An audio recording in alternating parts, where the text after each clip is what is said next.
बनाने लगती है, पत्तियां आने लगती हैं, अंकुरण पे पत्तियां आने लगती हैं, तब वो मैंने उसका नाम दिया कि ये अब पुनर्जनन हो रहा है।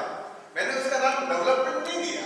कोई जो शिक्षा वाले होंगे वो उसको डेवलपमेंट कहेंगे कि भाई रिवॉल्यूशन हुई, रिवॉल्यूशन के बाद चेंज आया और चेंज के बाद डेवलपमेंट हुआ। लेकिन हम जो इस हॉल में बैठे हुए चर्चा कर रहे हैं वो डेवलपमेंट नहीं है। वो क्या है? वो पुनर्जन्म है, रिजुवेनेशन है।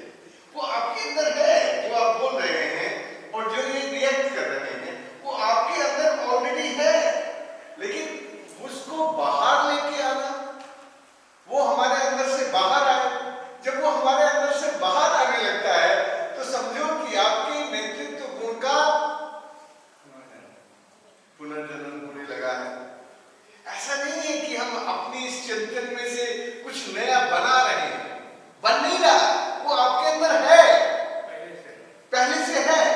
लेकिन एक अनुकूलता बनी कि एक नौजवान ने आके उनको जरा टच किया, थोड़ा छुआ, थोड़ा हाथ लगा दिया, कहीं थोड़ा सा ये कर दिया, कहीं ये कर दिया, बस इतना ही।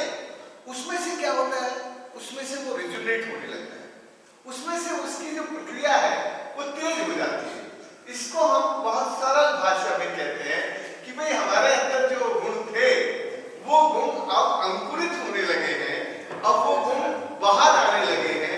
उस गुणों को बाहर आने को मेहरबानी करके कम से कम इस हाउस में बैठे हुए लोग विकास ना कहें, क्योंकि ये जो विकास है ये बहुत बदनाम हो चुका है और इस विकास में से विस्थापन होता है, हमारे ज्ञान का विस्थापन होता है, हमारी विद्या का विस्थापन होता है, हमारा जो सनातनता है, जो हमारा सातत्य है, उसका विस्थापन होता है, उसका बिगाड़ होता है और फाइनली विनाश होता है।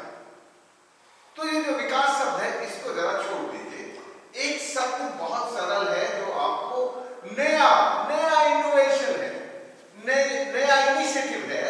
उस इनिशिएटिव में जो पुनर्जन्म है, भाई तुम्हारे अंदर जो कुछ अच्छी बातें आई, तुम्हारे अंदर के गुण जो जागरूक हुए, वो क्या है? वो तो रिजुवेनेशन है ना।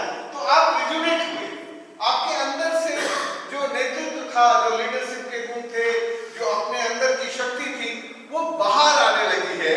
वो कुछ तुमने उसको लालच में नहीं किया। ये जो विकास है ये हम लालच से बनाते हैं।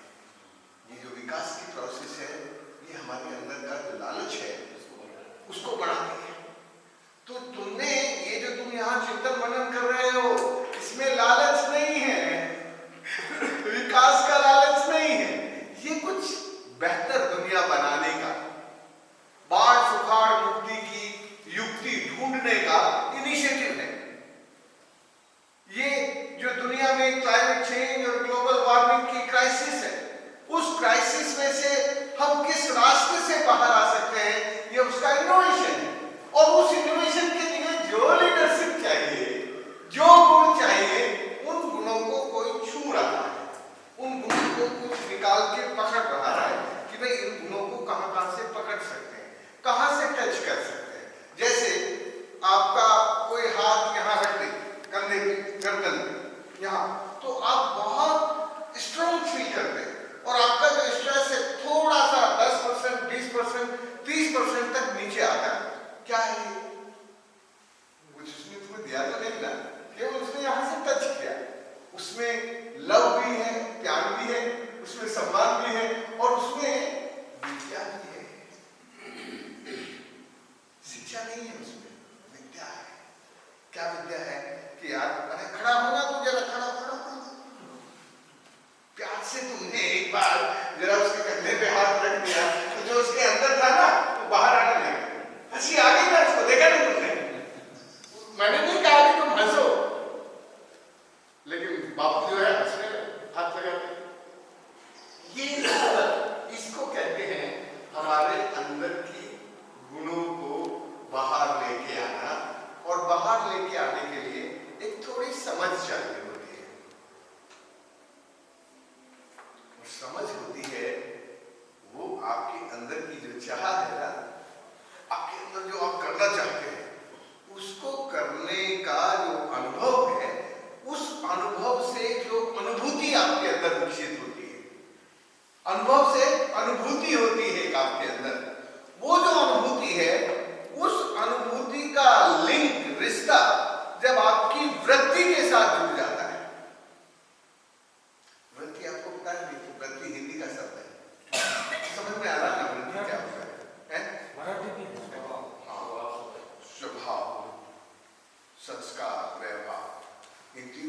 से मिलके एक शब्द बनाया, उसको कहते हैं वृत्ति। स्वभाव, संस्कार और व्यवहार, इन तीनों शब्दों को जब आप जोड़ देते हैं तब आपको आपकी वृत्ति का पता चल जाता है। केवल स्वभाव से पता नहीं चलेगा और केवल व्यवहार से भी पता नहीं चलेगा। कई बार ऊपरी दिखावटी व्यवहार करने लगते हैं ना लोग, तो उससे भी कुछ वृत्ति का पता नहीं चलता। वृत्ति कुछ अंदर की चीज है। वृत्ति जो है वो आपका आत्मिक गुण है, जिसको पुराने जमाने में आध्यात्मिक लोग कहते थे, भाई वो तो आध्यात्मिक पुरुष है, वो कोई अध्यात्म कर रहा हो ना कर रहा हो, लेकिन उसकी वृत्ति यदि वैसी है, उसकी वृत्ति यदि आध्यात्मिक है, तो उसको वो चाहे कैसे कपड़े पहने हो, चाहे वो हल चला रहा हो, कहेगा अरे यार वो तो आध्यात्मिक बाबा है, उसकी क्या बात करनी, वो तो आध्यात्मिक पुरुष है। ये पता चलता है हमारी वृत्ति से। तो दोस्तों, यदि हम सचमुच अपने आप को जानना चाहते हैं कि मैं कौन हूं, सबसे ज्यादा जरूरी है हमें अपने आप को जानना कि मैं कौन हूं। मेरा मन कैसी चीजों में लगता है, मेरा मन कैसे लोगों के साथ चलता है, मेरा मन किन के पास बैठकर आनंदित होता है, मेरा मन किसके साथ खड़े होने से दुखी होता है। ये जो हमारा स्वभाव है, ये उसका एंट्री पॉइंट है अपनी वृत्ति को पहचानने का। जब आपको ये पता लग जाता है कि यार देखो वहां मेरा मन नहीं लगता, मैं वहां नहीं जाऊंगा, कोई गलत जगह है, वहां उस रास्ते से मैं नहीं निकलने वाला, तो आप अपने को किसी ठीक रास्ते की तरफ लेके जाते हैं। और वो रास्ता ऐसा होता है जो कभी किसी को बुरा नहीं करता, कभी किसी का बुराई नहीं करता, कभी किसी का नुकसान नहीं करता। तो उससे आपको पता चलता है यार मेरा मन जो है ना, वो दुनियादारी में किसी की बुराई सुनने में नहीं लगता। मेरा मन तो इसमें लगता है कि यार कुछ अच्छा काम हो रहा है, चलो अच्छी बातें सुनेंगे और कुछ अच्छा काम करेंगे। फिर मेरा मन अकेले रहने का नहीं करता। अकेले कौन रहते हैं? जो इस दुनियादारी से अलग स्वभाव में आध्यात्मिक पुरुष होते हैं, जिनको इस दुनियादारी से, इस प्रकृति से, इस मानवता से कुछ लेना देना नहीं है। उनको केवल अपनी आत्मिक ऊर्जा और आत्मिक शक्ति से अपने आप को आनंदित रखना है। उनको अकेला रहने में आनंद आता है। कुछ लोग ऐसे होते हैं जिनको अच्छा काम करने में आनंद आता है, और इतना आनंद आता है कि वो कभी थकता ही नहीं।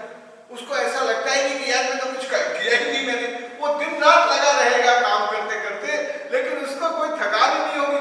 फिर सोचेगा यार आज तो कुछ किया ही नहीं रात को सोते वक्त। लेकिन जब फिर वो अपनी गिनती करता है कि आज उसने सुबह से क्या क्या किया, तो एक लंबी लिस्ट लग जाती है काम की। और आज तो इतना सारा काम कर लिया, पर थकान तो हुई नहीं।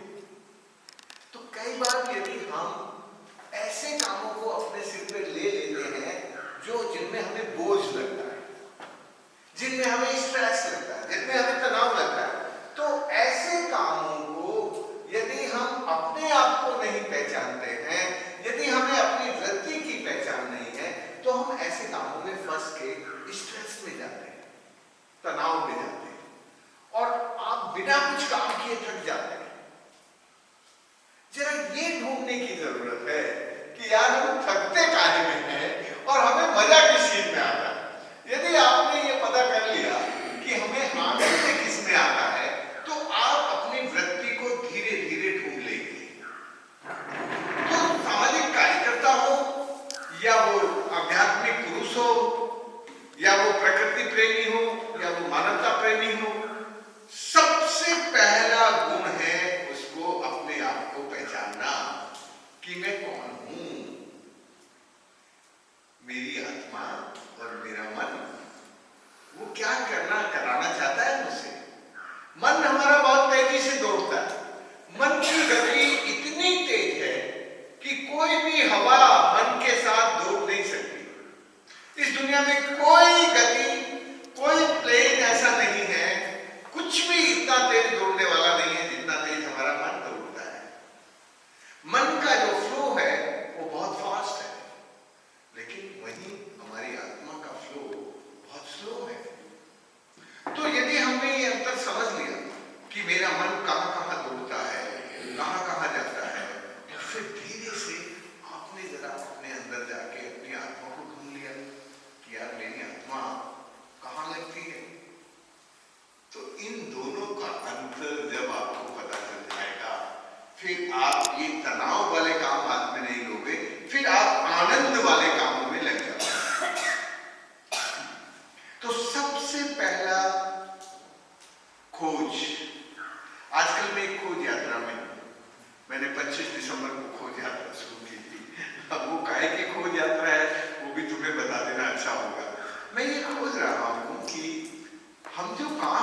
गोविंदा वैली वो है जहां महाराणा प्रताप का जन्म हुआ था और वो महाराणा प्रताप का ही इलाका कहलाता है।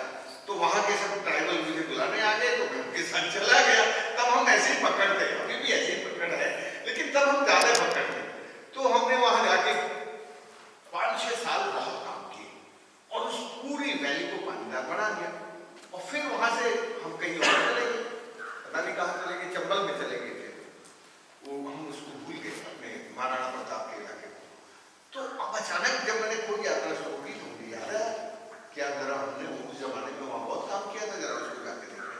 मैं आपको बताऊं क्या मेरिकल हुआ उस काम का। वो जो गुजरात का बॉर्डर है उसको, उस पूरी वैली को कहते हैं फुलवारी की नाल। फुलवारी की नाल, वहां जंगलों में बहुत सुंदर फूल खिलते हैं। उस फुलवारी की नाल में ये जो आदिवासी महिलाएं हैं, वो जब उनके पास पानी वानी नहीं था, कुछ नहीं था, तो उनको गुजरात के लोग उठा के ले जाते थे, अपने घर में रखते थे। फिर जब उनका मन भर जाता था तो फिर उनको छोड़ देते थे। तो वो बेचारी दुखी होती आती फिर अपने गाँव आ जाती। उसको एक नया शब्द बोलते हैं ट्रैफिकिंग। तो मैंने देखा कि जिस वैली में हमने काम किया था उसमें एक भी महिला को ट्रैफिकिंग में कोई गुजराती नहीं ले गया। पूछो मुझसे क्यों नहीं ले गया? क्योंकि उन औरतों के पास अपना काम था, खाने के लिए अनाज था और पीने के लिए पानी था। तो उनको भी कोई क्यों ले जाएगा? उनको कोई सेक्सुअल बीमारी तो थी नहीं कि वो किसी दूसरे आदमी के साथ जाके रहे। वो तो लाचारी में जाती थी, बेकारी में जाती थी, बीमारी में जाती थी। तो उस इलाके में देख के मैं दंग रह गया। मैंने पूछा कि भाई ये कैसे हुआ? उन्होंने कहा जब से इस वैली में पानी आया तो इन सब औरतों ने बाहर जाना बंद कर दिया। तो पानी आने के साथ पूरी फुलवारी की नाल वैली, ये फुलवारी की नाल गोविंदा से लेके ये जो समझ का बॉर्डर है, उस पूरी वैली का नाम है फुलवारी की नाल। उसमें हमने करीब 150-200 बांध बनाए थे पूरी वैली में उस जमाने में। दोस्तों मैं बहुत आनंदित हुआ कि यार देखो मैंने तो कुछ किया भी नहीं था, मैं तो छोटा सा पानी का काम करके भूल ही गया था। और इसका परिणाम ये कि पूरा इलाका उस ट्रैफिकिंग की बीमारी से लड़के पूर्ण सफल होकर बच गया। फिर मैंने पूछा उनसे कि भाई इस पानी से कितने लोगों के खेतों की सिंचाई होती है? तो उन्होंने कहा साहब 17 गांव के करीब 9,000 किसानों की खेती की सिंचाई होती है। ऊपर एक बंदे से जो नीचे का रिचार्ज होता है, उस रिचार्ज को हम उसकी जो ढाल है ना, पहाड़ की जो ढाल है ना, उस पहाड़ की ढाल पर पानी को ऊपर ले जाके नीचे तक सिंचाई करते हैं। अब 150 बंदे बनेंगे। मैंने मेरा एक बड़ा खराब गुण है, मुझे जो वो अच्छी बात नहीं लगती ना, मैं उसको सबके सामने कह देता हूँ। जब ये बंदे हमने बनाए तो हमने कह दिया था इस बंदे से कोई डायरेक्ट सिंचाई नहीं करेगा। इस बंदे का जो रिचार्ज होगा एक बंद होगा, उसी रिचार्ज के पानी को ले जाके आप अपनी खेती करेंगे। तो एक अच्छी बात ये हुई कि किसी ने भी उसमें से उन बंदों में से डीजल इंजन लगा के पानी नहीं उठाया। जो नदी में रिचार्ज का पानी आता था उसी से वो लोग खेती कर रहे थे।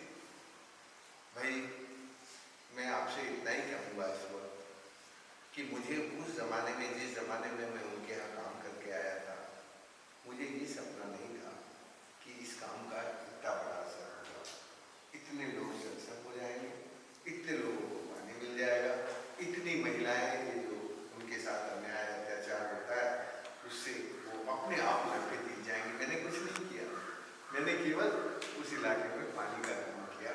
फिर लोगों ने अपनी ताकत से, अपने बलबूते पर अपने आप को, तो ये क्या खोज है? इस खोज ने मुझे क्या सिखाया? इस खोज ने सिखाया कि जब तुम प्रकृति को प्यार करके पानी का काम करते हो तो फिर बाकी काम लोग कर लेते हैं यार। हर काम में तुम्हें पैर डालने की जरूरत नहीं है कि तुम ऐसे करो, इस पानी को ऐसे ले जाओ, इसको तुम ऐसे ले जाओ, ऐसे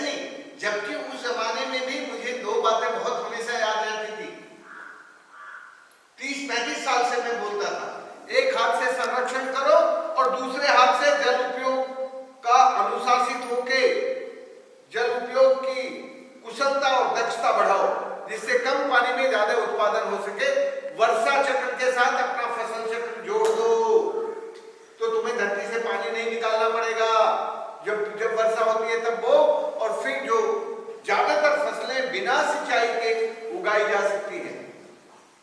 दोस्तों कोई बात 25 साल बाद आपको देखने को मिल जाए तो तुम उसका अंदाज लगा सकते हो, पर जबकि मैंने कुछ किया नहीं यार, मैंने केवल उनको पानी का काम करवाया था, और उसमें भी मैं उनके साथ वहां मुश्किल से कोई 3 सालों में ज्यादा से ज्यादा रहा होगा तो 6 महीने टोटल, कुछ दिन 8 दिन, कभी 10 दिन, कभी 15 दिन। इतनी बड़ी क्रांति केवल इस बात से हो गई कि थोड़ा सा पानी का काम एक वैली में ऊपर से लेके नीचे तक हो गया। इस खोज ने मुझे यही सिखाया कि यार देखो ये पानी का काम इतना अच्छा है, यदि लोग अपने आप करें अपनी समझदारी से तो इससे जलवायु परिवर्तन अनुकूलन भी हो जाएगा और उन्मूलन भी हो जाएगा, और महिलाओं का सशक्तिकरण और सबलीकरण के ढोल पीटते रहते हैं कि पर्दा हटाओ, कि ये करो। मैंने तो कभी पर्दा हटाने के लिए भी नहीं कहा। दोस्तों मैंने कभी अपने इलाके में इन पिछले 40 सालों में किसी औरत को नहीं कहा कि तुम अपना पर्दा हटाओ। अरे मैं कौन होता हूँ उसको ये कहने वाला? मैं उसको देवी मानता हूँ, मेरे मन में उसके प्रति इज्जत है। वो पर्दे में रहना चाहती है, पर्दे में नहीं, पर्दे से बाहर रहना चाहती है, पर्दे से बाहर रहे। मेरे लिए दोनों देवी हैं, तो मुझे क्यों ऐसा कहना है कि तुम पर्दा हटाओ? नहीं कहा मैंने कभी भी। तो अपने आप सबलीकरण हो गया कि नहीं हो गया? इसको क्या कहोगे? ये एक स्पॉन्टेनियस कम्युनिटी लीडरशिप है। जब समाज में साझा नेतृत्व का विकास होता है तब समाज बहुत सारे काम अपने आप कर लेता है। और ये जो साझा नेतृत्व विकास के बीज हैं, ये आप यदि बोएंगे तो वो बहुत सुंदर पौधे नहीं बनेंगे।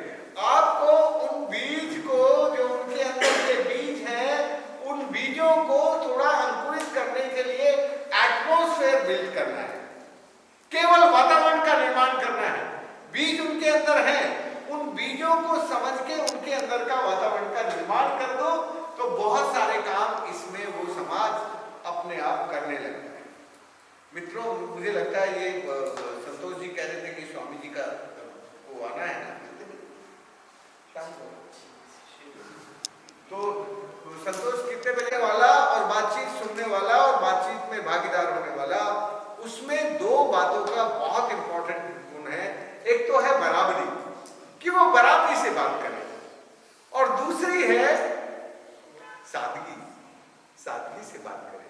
सादगी का मतलब वो जो मेरे सामने बैठे हैं, उनका जो जीवन है, उनकी जो जीवन पद्धति है, उनकी जीवन पद्धति में जो जो चीजें हैं, उन्हीं से जुड़ी हुई बातों को हम उठाएं।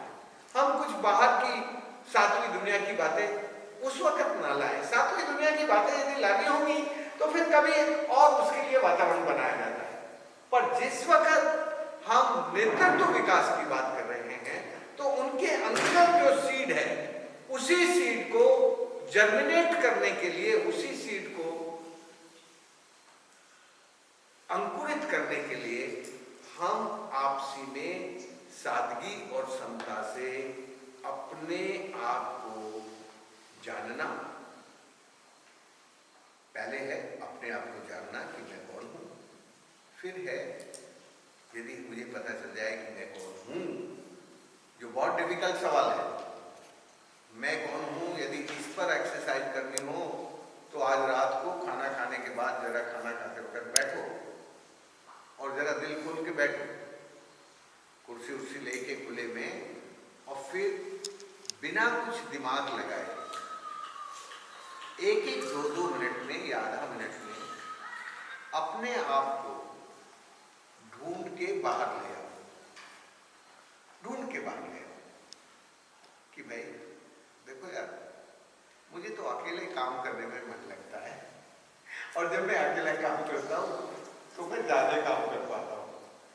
और कुछ लोग ऐसे होंगे, नहीं यार मेरा अकेले में मन नहीं लगता, मुझे तो जब लोग हम साझे होते हैं तो मुझे ज्यादा काम करने में मजा आता है, और मैं साझे काम में कभी नहीं थकता। जब मैं अकेला होता हूँ मैं ज्यादा थक जाता हूँ। तो जरा अपने आप को ढूंढो। ये तो मैंने केवल एक उदाहरण दिया आपके सामने कि मेरा मन कैसे लगता है। और मैं अपने मन में कैसे आनंदित रहता हूँ। सबसे पहली एक्सरसाइज है आज कि हम अपने आप को पहचानें कि मैं कौन। जब हमें अपनी वृत्ति का पता चल जाएगा, फिर हम साझे भविष्य के लिए, कॉमन फ्यूचर के लिए, कि ये हमारा कॉमन फ्यूचर है, और इस कॉमन फ्यूचर में जो अभी चैलेंजेस हैं, जो थ्रेट्स हैं, उन थ्रेट्स में हम सामुदायिक, हम साझी होकर क्या कर सकते हैं, हम साझेपन में कैसे आगे बढ़ सकते हैं, आनंद के साथ कैसे आगे बढ़ सकते हैं। आपको आगे बढ़ने के दो तरीके होते हैं। एक आप अपनी बुद्धि से बढ़ते हैं और एक आप आनंद से बढ़ते हैं। तो जब आप बुद्धि से बढ़ते हैं तो आप शिक्षित होते हैं, और जब आप आनंद से बढ़ते हैं तो आप विद्वान होते हैं, विद्या से परिपूर्ण होते हैं। आपको फर्क समझ में आएगा? फिर दोबारा बताऊं, जरूरत नहीं।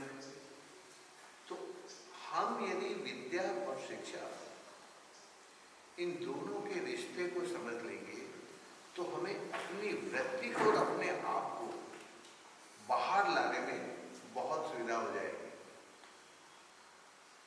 कि भाई मेरा मन कितना तो विद्या के साथ चलता है और कितना शिक्षा के साथ चलता है। पता नहीं शिक्षा विद्या पे आप लोगों ने बात की कि नहीं, पर मैं जल्दी से 2 मिनट में बात खत्म कर रहा हूँ। शिक्षा होती है वो जो हमें लालची बनाती है, और हम लालची बन के अपने जीवन को, अपनी जीविका को और अपने जमीन को, इसको अंग्रेजी में कहते हैं अपनी लाइफ, अपनी लाइवलीहुड और अपनी डिग्निटी, उसकी चिंता में लगे रहते हैं। तो शिक्षा हमें अपनी लाइफ में, अपनी लाइवलीहुड में और अपनी डिग्निटी में, डिग्निटी ये पढ़ा रहे थे, घमंड, अपमान, वो सब मैं सुन रहा था, बहुत अच्छे से ये बाहर निकाल रहे थे चीज़ों को। तो ये जो 3 चीज़ हैं, ये हमें शिक्षा देती है। विद्या क्या देती है? विद्या देती है कि भाई ठीक है ना, अरे थोड़ा सा आनंद ले लेते हैं भाई, काय का आनंद ले लेते हैं? अपनी प्रकृति को ठीक करने का, अपनी प्रवृत्ति को ठीक करने का, अपने आप को ठीक करने का, अपनी प्रकृति और अपनी प्रवृत्ति जब इंसान ठीक करने लगता है तब उसको अपने आनंद का एहसास होता है। नहीं तो उसको आनंद का और सुख सुविधाओं के फर्क का कुछ समझ में ही नहीं आता कि उसके जीवन का सुख क्या है और उसके जीवन की खुशियां क्या है और वो कितनी लंबी टिकती है उसके जीवन में, उसका उसको अंदाज नहीं होता। तो ये जो सुख सुविधाएं हैं ये कौन देती है? शिक्षा देती है। 12,000 साल पहले अथर्ववेद ने उसको कहा कि मानवीय जीवन में विद्या और अविद्या दोनों साथ साथ चलती है। फिर आगे बोलता है वो कि विद्या हमें मुक्ति के रास्ते पर लेके जाती है, विद्या हमें अपने जीवन में मुक्ति दिलाती है और वो मुक्ति हमें आनंद की तरफ लेके आगे बढ़ाती है। फिर कहते हैं अविद्या क्या करती है? अविद्या हमारे जीवन को जितनी ज्यादा से ज्यादा सुख सुविधाएं हम अपने जीवन में जुटा सकते हैं वो हम केवल अविद्या से जुटा सकते हैं, विद्या से नहीं जुटा सकते। विद्या सबके शुभ के लिए हमें सिखाती है कि ऐसा काम करो जो सबके लिए शुभ हो, केवल अपने लिए नहीं। और शिक्षा ऐसा काम करो जिसमें आपको लाभ होता हो। तो शिक्षा जो है वो हमें लाभ के रास्ते पर चलाती है, हमें लोभी और लालची बनाती है। विद्या हमें सबके शुभ के रास्ते पर चलाती है। और ये जो धरती पर संकट है वो संकट धरती पर बाढ़ और सुखाड़ का हो, वो संकट जलवायु परिवर्तन का हो, वो संकट तूफान और उफान का हो, जिससे जिस तरह के संकटों से हमारा साझा जीवन प्रभावित होता है उनके बारे में सोचने के लिए मौका देती है, उसको कहते हैं विद्या। और विद्या हमारी बुद्धि की एक्सरसाइज से नहीं, विद्या हमें किताबों से नहीं मिलती, विद्या हमें कोई टीचर आके हमें मेरी तरह भाषण दे देगा उससे नहीं मिलती। मेरे भाषणों में विद्या नहीं है तो कहाँ है? वो तुम्हारे अंदर है। जब तुम अपने अंदर से आनंदित होके कुछ काम करने लगोगे तो आप विद्या के रास्ते पर आगे बढ़ने लगोगे। दोस्तों, विद्या के लिए समय नहीं लगता। कभी कभी आप विद्या पाने के लिए साधना करते हैं। साधना बहुत शुद्धि के साथ करते हैं, साधनों की बड़ी शुद्धि का ध्यान रखते हैं, और आपको अपने जीवन का साध्य भी मालूम है। आपको अपने जीवन का साध्य मालूम है, साध्य को पाने के लिए साधना कर रहे हैं, और साधना भी शुद्धि के साथ कर रहे हैं, शुद्ध साधनों के साथ कर रहे हैं, तो भी विद्या तुम्हारे पास आ जाएगी ये गारंटी नहीं है। तो फिर कैसे आएगी?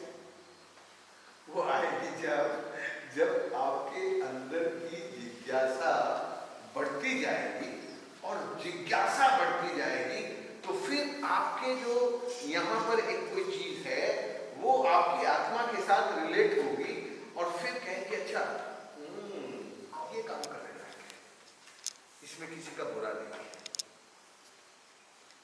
फिर आप उस काम को करने के लिए सोचेंगे, और फिर कोई क्षण आएगा कि आपको उस काम को करने की रास्ता मिल जाएगा। दोस्तों, मैं जल्दी से 2 मिनट में अपनी बात एक बार फिर सुनाता हूँ। मैंने आज सुबह भी की। मेरी विद्या कैसे है? मैं तो डॉक्टर था, और डॉक्टर भी आयुर्वेद का था, परंपरागत ज्ञान का था, इलाज करता था, बहुत सारे लोग ठीक किए मैंने। बूढ़े आदमी ने कहा कि यार तेरे इलाज से हमें जरूरत नहीं है, तेरे इलाज से हमें दुनिया दिखने लगी, पर दुनिया दिखने से हमारा कोई भला नहीं हुआ। दुनिया दिखने से मेरा दुख बढ़ गया। जब मुझे दुनिया नहीं दिखती थी तो मेरे गांव के लोग मेरी मटकी में पानी भर जाते थे, और मैं आनंद से आंख बंद किए अपनी झोपड़ी में मजे से मजा लेता रहता था, आनंद में रहता था। जिस दिन से मुझे ये दुनिया दिखने लगी, मेरा कष्ट बढ़ गया है। अब मेरी उम्र 73 साल है, मैं कैसे 15 किलोमीटर दूर से पानी लेने जाऊँ? मुझे कहीं पानी दिखता ही नहीं है, और जहाँ पानी नहीं दिखता वहाँ प्यार कैसे दिखेगा? तो तुम्हारे इलाज से मेरा कष्ट बढ़ गया है।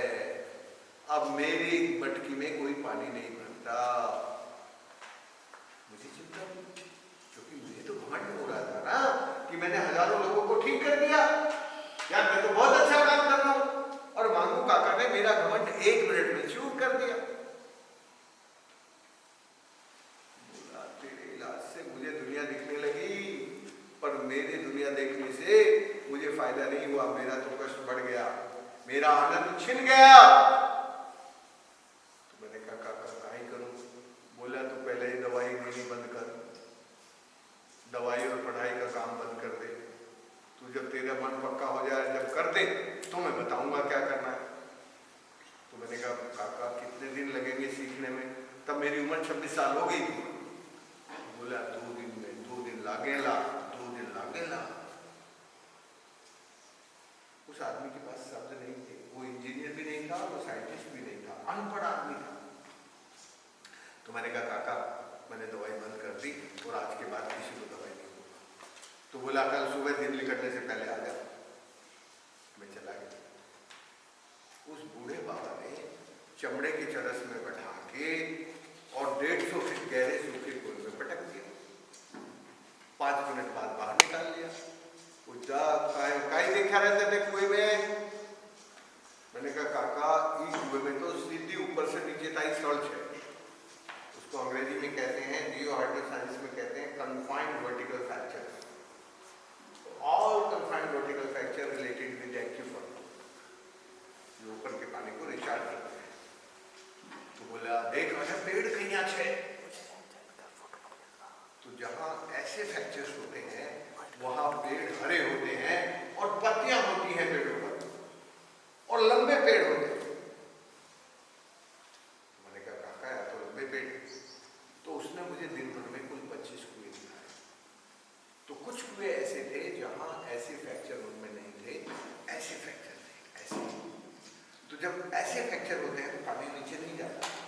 पानी नीचे नहीं जाता तो पेड़ों की जड़ों को पानी नहीं मिलता। तो ऐसी जगह पर पेड़ नहीं थे, केवल झाड़ियां थी और झाड़ियों में भी कांटे थे। तो बोला देख अठे पानी नीचे को नहीं गया तो तू बांध बनावे ना जोड़ बनावे तो पहले धरती का पेट देख ले। धरती का पेट देख के बांध बनावेगा तो धरती का पेट पानी से भर जाएगा और वठे सूरज चोरी को नहीं कर सके। अब सूरज चोरी नहीं कर सके, मैंने तो किसी यूनिवर्सिटी में नहीं पढ़ा। तो मैंने कहा काका ये तो मैंने कहीं पढ़ा नहीं। बोला तू पढ़ा लिखा डॉक्टर है ना, और ये जो पढ़े लिखे लोग होते हैं ना, इन्हें दुनिया की ऊपर की बात घड़ी हमें ऊपर की बात घड़ी जाने, और ये ऊपर से दुनिया को घड़ी देखे पर धरती को नहीं देखे। धरती का संकट इन्हें को नहीं समझ में आता।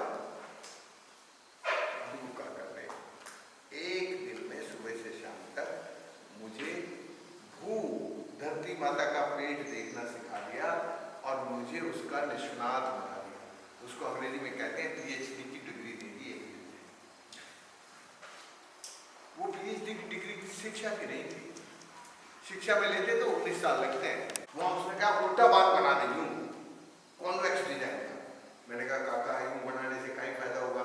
गुलारे पानी बहुत तेजी से आवे ना तो यहाँ पानी की टक्कर लगेगी ना तो ये बंदा मजबूत हो जाएगा, टूटे को नहीं। उसको इंजीनियर कहते हैं कंपैक्शन हो जाएगा, कंपैक्ट हो जाएगा, दबाव में टूटेगा नहीं, थोड़ा बहुत पीछे को खिसकेगा भी तो और मजबूती हो जाएगी। ठीक है बात समझ में आ गई। फिर जहां पानी धीरे धीरे चलता है, जेंटल फ्लो है, उसने कहा ऐसे सीधा बांध बना दे। ये भी समझ में आ गई। पानी का दबाव तो है ही नहीं, पानी रुकना ही है, तो ऐसा सीधा बांध बनाने में क्यों टूटेगा। फिर उसने कहा जहां नेचुरल डिप्रेशन है वहां उनके डिजाइन का डैम बना दे। तो ये यदि इसको कहें तो ये प्राकृतिक विद्या है, और यदि अंग्रेजी में कहें तो ये नेचुरल इंजीनियरिंग और टेक्नोलॉजी है। बट ये टेक्नोलॉजी और इंजीनियरिंग कर्व और कंट्रोल बेस्ड है, और इस इंजीनियरिंग में नेचर कॉन्शियसनेस है, और इस इंजीनियरिंग में कंसर्न है for humanity and for nature, दोनों का कंसर्न है। इसलिए ये डिजाइन उसने बताया और मैं उसी डिजाइन को हमेशा काम में लेता हूं, इसलिए मैं कहीं फेल नहीं हुआ। तो दूसरी पीएचडी का है इंजीनियरिंग में। ये शिक्षा में करता, शिक्षा लेता मैं तो कितने दिन लगते। उसने 2 दिन में मेरी दोनों पीएचडी कंप्लीट कर दी। मैं पानी वाला हो गया। अब मेरी दुनिया पानी वाला आदमी मानती है।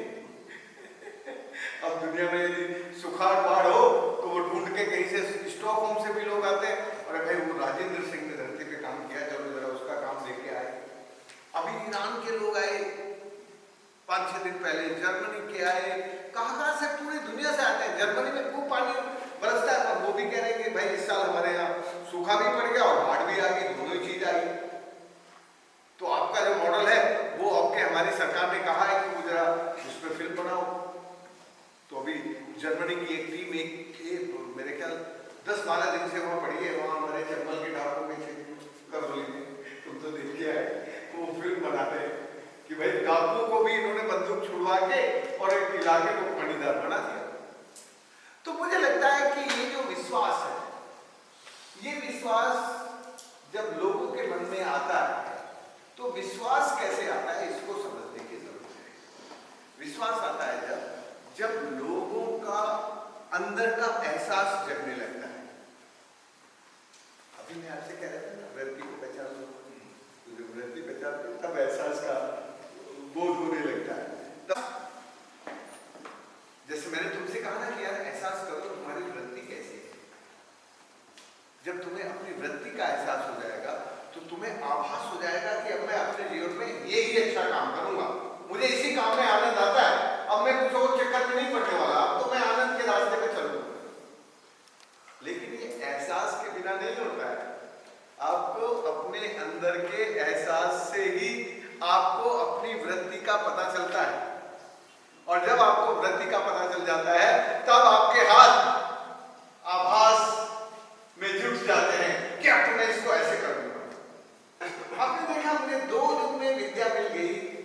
धरती के पेट की साइंस भी सीख ली और इंजीनियरिंग भी सीख ली।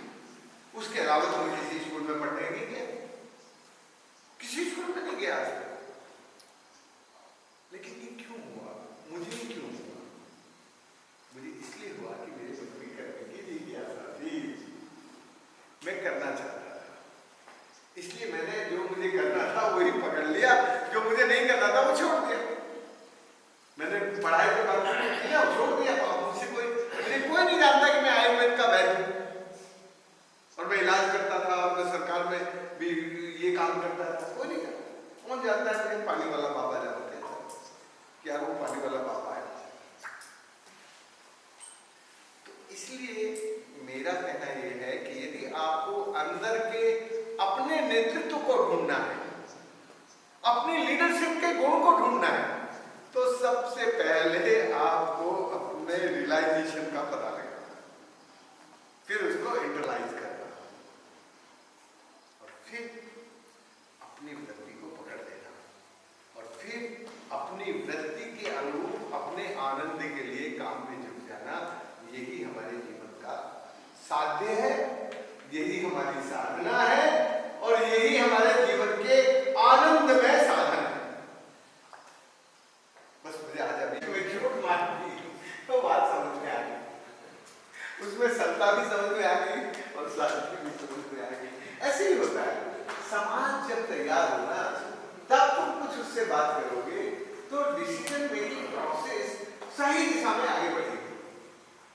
सबसे और वो आत्मा जब जागरूक होती है तो आपका इंटीग्रेशन शुरू होता है आपके अंदर। आत्मा के बिना बुद्धि से काम नहीं चलता। आत्मा जब आके उससे रिलेट करती है तब आपको अपने काम में मजा आता है, और फिर आप दूसरों को भी मजा देने लायक बन जाते हैं। आप यदि अपने आप अंदर से आनंद लेने लगे, मजा लेने लगे, तभी तो श्रीफल और शॉल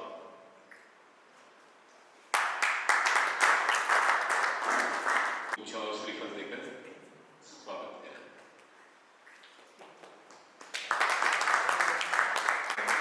तो विनोद जी का स्वागत कर रहे हैं, इस क्षण को और आनंदित करें।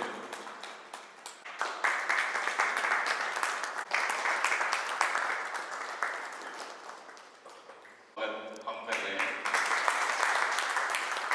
काफी प्रेरणादायी पिछले, लेकिन हम छोड़ नहीं पाते। और योग आपको वो कला सिखाता है। पर कभी आपने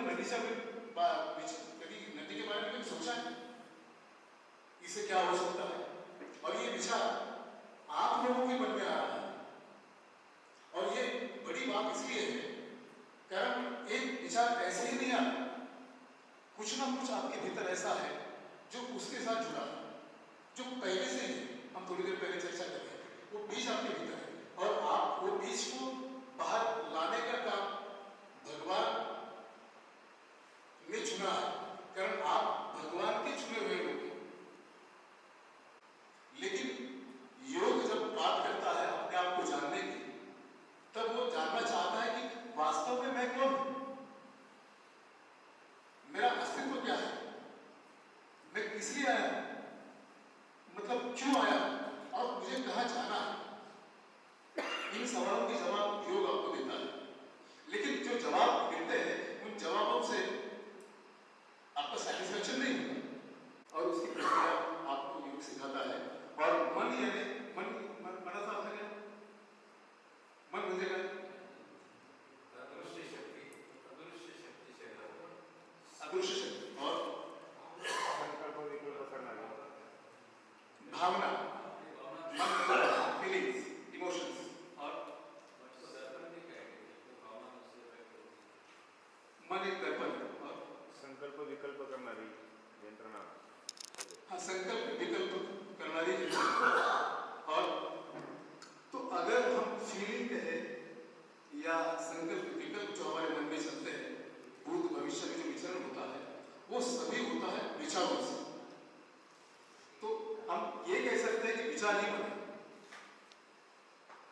तो इन विचार जब अलग अलग दिशाओं में दौड़ते हैं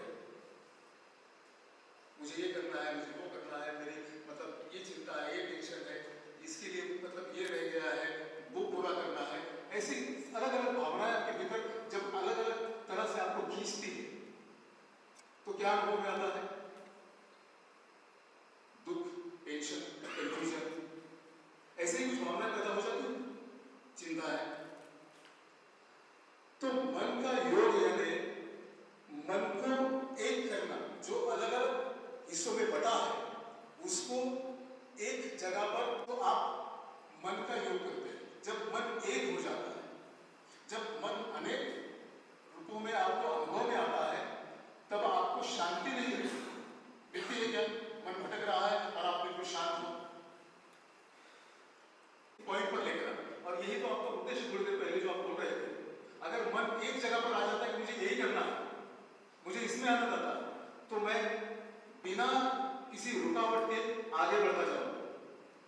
लेकिन मन अगर भटक रहा है, कंफ्यूजन है, कंफ्यूज है, अलग अलग दिशाओं में भटकता है, मुझे ये करना है, ये वो करना है, ये अलग अलग, मतलब जो भी अलग अलग उद्देश्य है, जब आप एक उद्देश्य पर आ जाते हैं तो उस उद्देश्य में परिपूर्णता निश्चित रूप से प्राप्त होती है। लेकिन अगर आपके पास बहुत सारे उद्देश्य हैं तो शायद हो सकता है कि आप एक भी पूरा न कर पाए। तो योग आपको ये सिखाता है कि कैसे एक हो जाए, शरीर कैसे एक हो जाए ताकि आपका शारीरिक स्वास्थ्य बने, और मन एक हो जाए तो मन का स्वास्थ्य भी आपको मिल जाए। और तीसरी बात है आत्मा। आत्मा को हमें स्वस्थ नहीं बनाना है, कारण आत्मा तो पहले से ही स्वस्थ है, बस उसको जानना है। और हम मन के बारे में जानते हैं, हम शरीर के बारे में जानते हैं, लेकिन आत्मा के बारे में कोई नहीं जानता। कारण हम सोचते हैं कि आत्मा बहुत दूर की चीज है, वो तो कभी साक्षात्कार होगा, कोई ईश्वरीय साक्षात्कार होगा, तब हम जान पाएंगे। और वास्तव में जो अभी नहीं जाना जा सकता इस वक्त, वो ना अतीत में जाना जा सकता है ना भविष्य में। क्या इस बात को आप मानते हैं? अगर आत्मा इस वक्त अगर आप नहीं जान पाते हैं तो ना अतीत में जान सकते हैं ना भविष्य में, कारण वो वर्तमान है। और वो अभी किस रूप में है? आत्मा, अगर आपने कभी सोचा होगा आत्मा के बारे में, तो किस रूप में आपको उसका एहसास होता है। और मैंने थोड़ी देर पहले कहा कि अभी अगर एहसास नहीं होता, आपको कोई साधना करनी पड़े, बहुत लंबी साधना करने के बाद फिर गुफा में बैठे, आश्रम में बैठे, लंबी ध्यान साधना करें, उसके बाद आपको उसका साक्षात्कार हो जाएगा, तो मैं इस बात को नहीं मानता। अगर वो सत्य है तो अभी इस वक्त भी उसका साक्षात होना चाहिए। तो क्या आपको जो हर वक्त आपको महसूस हो रहा है, इसके बारे में आप कह सकते हो क्या है जो हर वक्त आपको महसूस होता है? ऐसी क्या चीज है? कारण आत्मा को हम क्या बोलते हैं? अनादि है, अनंत है, शाश्वत है, वर्तमान में है। ऐसी कौन सी चीज है जो आपको इस वक्त और हर पल, नींद में भी आपको अनुभव में आती है? श्वास तो कई बार बंद भी हो जाती है, और बंद करने वाले लोग भी रहे 30-40 साल तक, जिन्होंने अपने को दफनाया है, जिनकी सांस बिल्कुल रुक गई है, तो श्वास के बगैर भी जिंदा रहा जा सकता है, ये उन्होंने योग में सिद्ध कर दिया है। तो श्वास अंतिम नहीं है, और श्वास तो कई बार जब आप मेडिटेशन में समाधि में जाते हैं तब भी श्वास करीब करीब रुक ही जाती है। तो श्वास वो चीज नहीं। और क्या चीज है जो हर पल आपके अनुभव में आ रहा है? ऐसी कोई चीज है जिसके बगैर कुछ भी संभव नहीं। अब आपको कुछ ध्यान आ रहा है? ऐसी कौन सी चीज है जो हर वक्त आपको अनुभव में आती है और उसके बगैर आपका होना भी संभव नहीं, या किसी का भी संभव नहीं? हाँ बिल्कुल, आपका, जिसके बगैर, ऐसी कोई चीज है जिसके बगैर कोई अनुभव ही संभव नहीं। जीवित रहना, ये तो है आत्मा की आपकी चेतना, आप ना सूंघ सकते हैं उसके बगैर, ना सूंघ सकते हैं, ना कोई स्पर्श अनुभव कर सकते हैं, ना देख सकते हैं। वो जो 5 ज्ञानेंद्रियों का एहसास जिसको होता है, वो चीज क्या है? और क्या उसका अनुभव अभी नहीं आ रहा है? मैंने क्या कहा? जो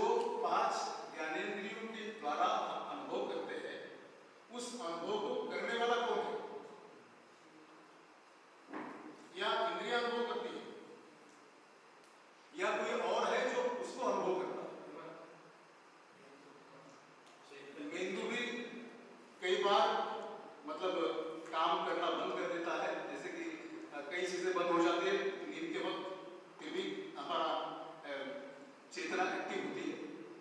तो कहने का मतलब इतना है कि जो कॉन्शियसनेस है जिसके जरिए आप अनुभव करते हो पांच ज्ञानेंद्रियों के द्वारा, जो आज के विज्ञान के लिए हार्ड क्वेश्चन बना है,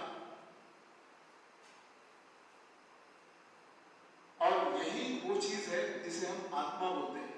उसके बगैर किसी भी प्रकार का जानना संभव ही नहीं, और जानना आपके साथ हमेशा होता है, नींद में भी होता है। कारण नींद से जागने के बाद आप बोलते हैं कि मैं बहुत गहरी नींद सोया था। तो आत्मा किसके साथ जुड़ी थी? इंद्रियों के द्वारा बाह्य जगत के साथ, या अपने शरीर से जो अनुभूतियां होती है उसके साथ जुड़ती है। नींद में किसके साथ जुड़ती है? झोपेमध्ये पुढे आपल्याला काही जाणवत नाहीये, आपण म्हणतो त्यावेळेस तर काहीच नसतं, त्यावेळेस पण ती कुठेतरी जुळलेली असतंच ना, कारण ती वो जानती है ना, इसलिए उठने के बाद आपको एहसास होता है कि मैं सोया था, बहुत गहरी नींद लगी, आज बहुत आनंद आया। तो किसके साथ जुड़े हैं?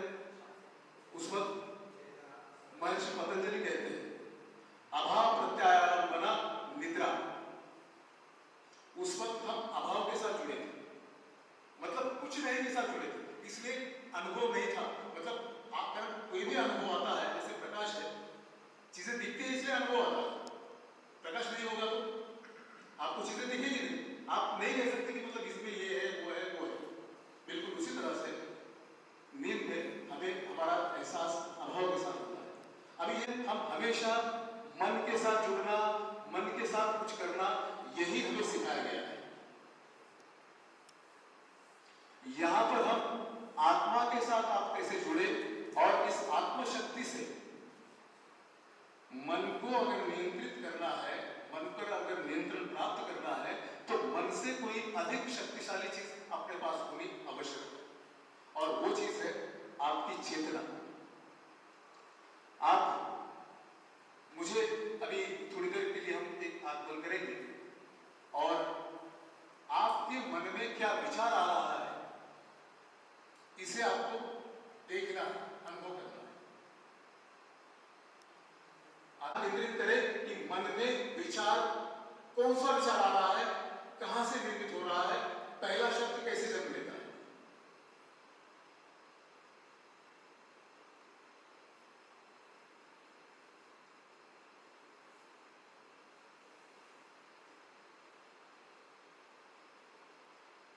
सावधान, क्या आपके मन में कोई विचार आया, आपको पता चला? मुझे ये बताइए, क्या आप कुछ एक मिनट के लिए भी आप बिना विचारों के रह सकते हो? अभी आप थोड़ी देर के लिए जब आप देख रहे थे, क्या मन में विचार आ रहे थे? कितने विचार आए थे? अगर अब देखिए दोबारा इसको रात को भी कोशिश करना, अगर आप फुल्ली, जब आप बार बार मन में कहोगे मेरी उंगलियां नजदीक आ रही है, तो अपने आप वो जुड़ जाए। आप जितनी भी बार करोगे आप अनुभव करोगे कि बिना सोचे आपका मन उस पर काम करना शुरू कर देता है। एक छोटा सा प्रयोग आप कभी भी घर पे कर सकते हो। कहने का मतलब है सूचनाएं आपका मन स्वीकार करता है, ऑटो सजेशंस, इसका ही उपयोग सामान्य किया जाता है।